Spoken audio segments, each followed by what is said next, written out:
आवाज येतोय? हो सर। हम सीख रहे हैं बहुव्रीहि समास के भेद, जिसमें पहला भेद है समानाधिकरण बहुव्रीहि समास। समझ में आया? समानाधिकरण बहुव्रीहि समास किसे कहते हैं, जो कि हमने लास्ट मीटिंग लेफ्ट होने से पहले हमने देखा था।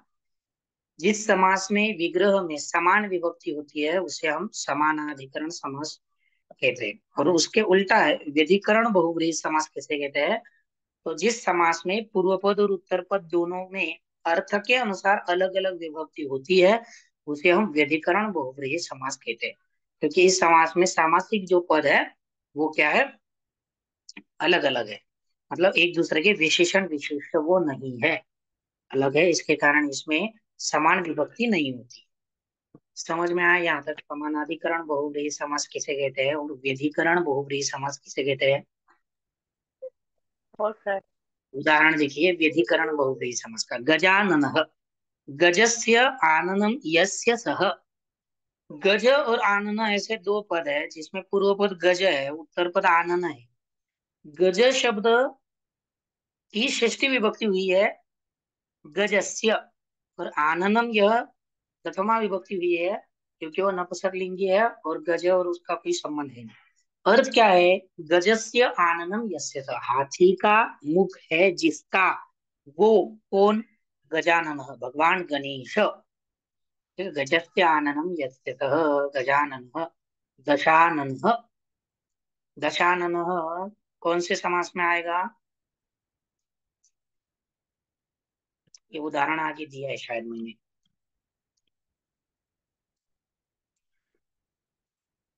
नहीं दिया है इधर। ठीक है, देखते हैं हम। देखो, पिछले स्लाइड में हमने सिर्फ समानाधिकरण और व्यधिकरण बहुव्रीहि समास की परिभाषा हमने देखी। अब यहाँ पर डिटेल में दिया गया है समानाधिकरण बहुव्रीहि समास किसे कहते हैं। देखो, जिस समास में पूर्व पद उत्तर पद में समान विभक्ति होती है उसे समानाधिकरण बहुव्रीहि समास। उदाहरण वही है पीताम्बरः पीतम अम्बरम यस्य सह। अभी समानाधिकरण बहुव्रीहि समास की सारी चीजें जो मैंने पिछले स्लाइड में आपको सिखाई वही यहाँ पर दी है। समानाधिकरण बहुव्रीहि समास में समस्त पद विशेषण होता है और अन्य पद विशेष्य होता है। ये तो हमने देखा है कि बहुव्रीहि समास में अन्य पद जो है वो विशेष्य होता है। जैसे चतुर्मुख, यहाँ पर चतुर्मुख ये जो सामासिक पद है, समस्त पद है, वो विशेषण है। और ब्रह्मदेव जो उसका अन्य पद है वो ब्रह्मा क्या है, उसका विशेष्य है। इस समास में समस्त पदों में जो पद होते हैं वो पद आपस में विशेषण विशेष्य होते हैं, और जो समस्त पद में भी जो पद होते हैं वो भी आपस में विशेषण विशेष्य होते हैं। जैसे पीताम्बर, इसमें पीतम अम्बरम ये दो पद भी आपस में विशेषण विशेष्य है। उसमें प्रथम पद विशेषण और उत्तर पद विशेष्य होता है। जैसे पीताम्बर, पीतम अम्बरम, पीतम यह क्या है, विशेषण है, और अम्बरम यह क्या है, विशेषण है। इस समास में समस्त पद का अर्थ समझ कर ही विग्रह करना है। इस समास में क्या है, समस्त पद का जो अर्थ हो रहा है उस अर्थ को याद में रखकर ही हमें विग्रह करना है। ऐसा कोई रूल नहीं है कि यही विग्रह होगा, ऐसा नहीं है। अन्य पद के अनुसार विग्रह करना है। जैसे पीताम्बर हो, यहाँ पर कोई व्यक्ति अर्थ है, पुल्लिंगी कोई व्यक्ति अर्थ है, तो विग्रह जो है पीतम अम्बरम यस्य सह ही होगा। पीताम्बरी है तो पीतम अम्बरम यस्य यस्याह सा होगा। ठीक है, पीतम अम्बरम यस्याह सा। और पीताम्बरम यदि समास है तो पीतम अम्बरम यस्य तत्, ऐसे होगा। ठीक है, अंत में देखिए, विग्रह करते समय समास में जो पद है उनका मूल लिंग ध्यान में लेना है, और उन उसके अनुसार ही उनका योग्य रूप विग्रह में करना है।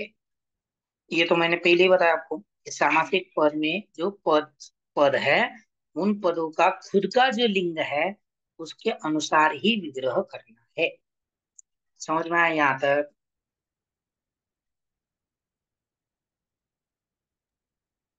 हो सर। ठीक है, आता पुढच्या स्लाइड वरती उदाहरण पहा। पहिलं उदाहरण दिलेलं आहे प्रियदर्शन, प्रियम दर्शनम यस्य सह। ज्याचं दर्शन प्रिय, प्रिय दर्शन ज्याचं आहे तो, असा प्रियदर्शन. तेच स्त्रीलिंगामध्ये कसं झालं, प्रियदर्शनी. प्रियम दर्शनम यस्याः सा प्रियदर्शनम, प्रियम दर्शनम यस्य तत्, पीतांबरः पीतमंबरम यस्य यस्य सः. पीतांबरीचं काय होईल?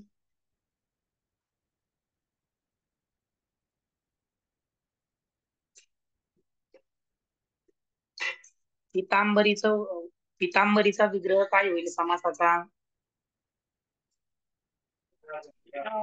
शीतम अंबरम यस्या सा. यस्याः सा, पीतम अंबरम यस्याः सा. आणि पीतंबरम नपुंसक लिंगामध्ये काय विग्रह होईल राहुल?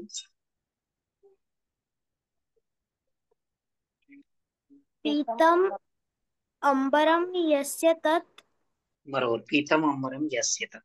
खाली अजून उदाहरण दिलेलं आहे. नीलकंठ, नीलम कंठम यस्य सह. निळा कंठ आहे ज्याचा तो. लंबोदर, लंबम उदरम यस्य सह. लांब उदर सर आहे त्याच तो. हा बोल राहुल. सर आता नीलकंठ आणि लंबोदर मध्ये हे बहुव्रीही समासचा नेक्स्ट वाला भेद पण आहे का? कोणता? दुसरा वाला भेद आहे ना? नाही नाही, हे फक्त समानाधिकरण बहुव्रीही समासाचे उदाहरण आहे. समान विभक्ती झालेली आहे ना. सामासिक पदामध्ये जेवढे पद ते आहेत पण त्या आता पण सगळ्या. तिकडे पाहिलं तर गजानन. कुठे कुठे ते, तिथे आपण फक्त शब्दशः व्याख्या समजून घेतली की व्यधिकरण समासाचं उदाहरण होतं गजस्य आननम. ते आपण पुढे शिकणार आहोत स्वतंत्र. आता फक्त समानाधिकरण बहुव्रीही समास आपण इथे शिकत आहोत, त्याची उदाहरणं आहेत.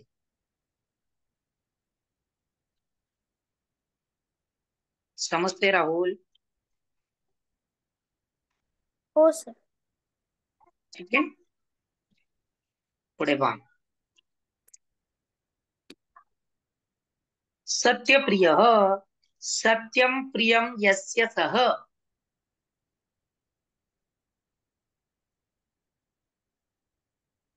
सत्यप्रिया असं असेल तर विग्रह कसा होईल? सत्यप्रिया असं असेल तर विग्रह कसा होईल? सत्यम प्रिय यस्या यस्याः सा. यस्याः सा, बरोबर. आणि शेवटी उदाहरण दिलेलं आहे मृत भार्या, मृत भार्य, मृता भार्या यस्य यस्य सह. लिहिलेली सहा. आहे. भार्या म्हणजे पत्नी, ज्याची तो. ठीक आहे, भार्या शब्द आहे त्याचं पुल्लिंगामध्ये भार्य होतं. त्यामुळे मृता भार्या यस्य सह लिहिलेली आहे पत्नी, जिची तो, ज्याची तो. समजलं इथपर्यंत? समानाधिकरण बहुव्रीही समास समजलेला आहे, समजलेला आहे. हो सर. ठीक आहे. आता एक उदाहरण मी तुम्हाला सांगितलं होतं दशानन. अगोदर व्यधिकरण समास आपण घेऊयात.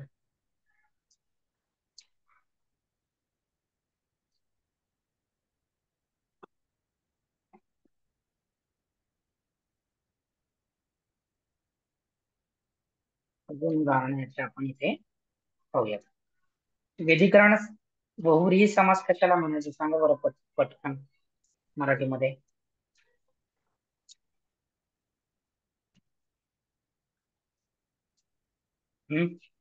कोण सांगताय?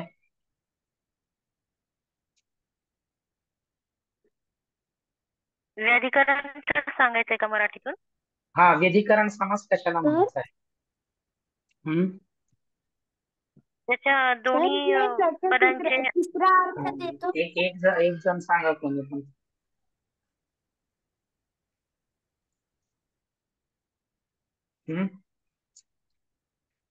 राहुल सांग. ज्या समासाचे दोन्ही पद, सांगा सांगा, अंबिका मॅम सांगा. ज्या समासाचे उत्तरपद आणि पूर्वपद अशा दोन्ही पदांच्या अर्थानुसार वेगवेगळ्या विभक्ती होतात त्याला व्यधिकरण समास म्हणतात. बरोबर.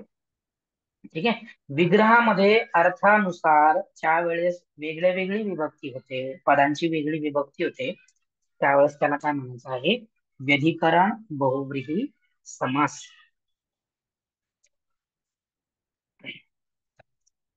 अजून एक उदाहरण आपण पाहूयात. जसं इथे उदाहरण दिलेलं आहे, गजाननः गजस्य आननं यस्य सः.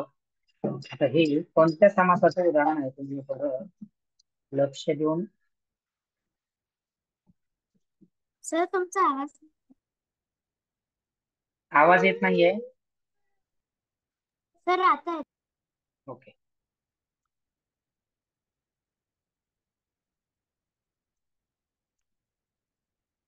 दशाननः कोणत्या समासाचं उदाहरण आहे बरं हे?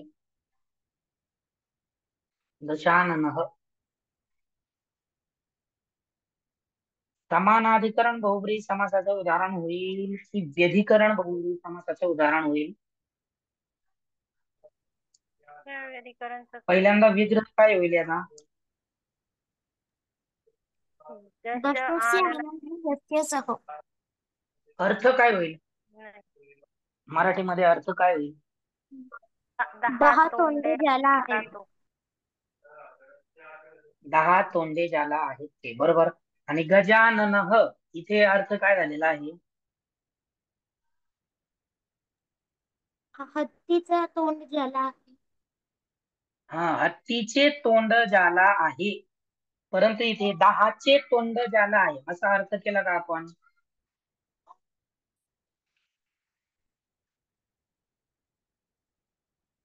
दहा तोंडे आहेत असं. फक्त 10 तोंड आहेत त्याला असं केलेलं आहे.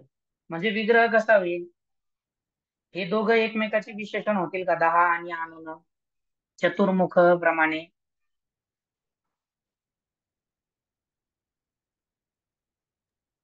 हो. बरोबर की नाही? ते दोघं जण एक दुसऱ्याचे विशेषण विशेष्य होतील. मग विग्रह कसा होईल?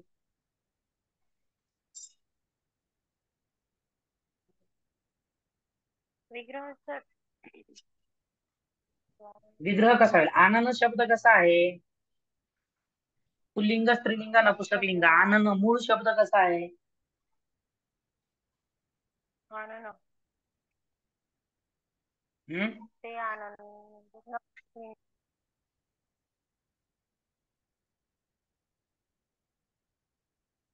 नपुंसकलिंगी.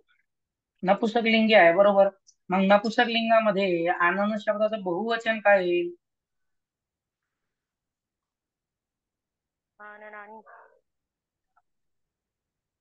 आननानी. आननानी. बरोबर. आननानी.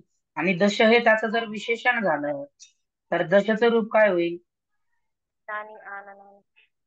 दशानी आननानी यस्य सः. हा, दशानी आननानी यस्य सः.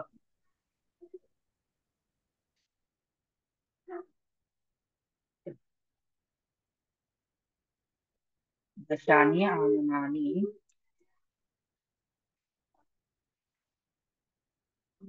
यस्य सः. दशानी आननानी यस्य सः. 10 तोंडे ज्याचे आहे तो कोण?